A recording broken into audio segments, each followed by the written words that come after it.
బాలయ్య బాబు అంటే ఇక తిరుగులేనటువంటి ఫ్యాన్స్ ఉన్నది. ఉభయ తెలుగు రాష్ట్రాలతో పాటుగా అమెరికా లాంటి దేశంలో బాలయ్య ఫ్యాన్స్ మంచిగా ఉంటారు. ఇక్కడి నుంచి అక్కడికి వెళ్ళి సెటిల్ అయినటువంటి తెలుగు వాళ్ళు. దాని పర్యవసానం డాకు మహారాజ్ వచ్చేటప్పటికి ఒక్క ఇండియాలో 103 కోట్లు సాధించింది, ఓవర్సీస్లో 17 కోట్లు. అది బాలయ్యకి సంబంధించినటువంటి సత్తా. ఓవరాల్గా అది బ్రేక్ ఈవెన్ అయింది, ప్రాఫిట్స్లో ముగిసినటువంటి సినిమా అయింది. అయితే ఇందులో స్పెషల్ ఏంటంటే ఈసారి పాన్ ఇండియా అని చెప్పేసి వివిధ భాషల్లో ట్రై చేశారు, కానీ ఆశించింది జరగలేదు.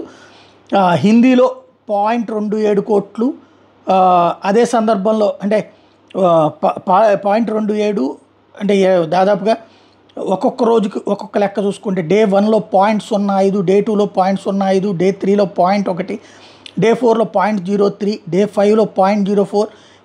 అదే సందర్భంలో ఆ టైప్లో వచ్చినటువంటిది ఉంది. ఓవరాల్గా చూస్తే 3 లక్షలు, 4 లక్షలు, 5 లక్షలు, మొత్తం 27 లక్షలు 5 రోజుల్లో హిందీ ప్రేక్షకుల నుంచి వచ్చినటువంటిది. అదే సందర్భంలో తమిళంలో కాస్త లేటుగా రిలీజ్ చేశారు. అయితే హిందీలో వచ్చేటప్పటికి గ్యాప్ ఇచ్చి రిలీజ్ చేశారు హిందీ బెల్ట్లో.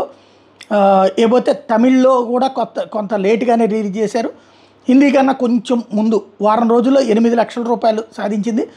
రోజుకి దాదాపు 1 లక్ష రూపాయలు మాత్రమే సాధించినటువంటి పరిస్థితి ఉంది.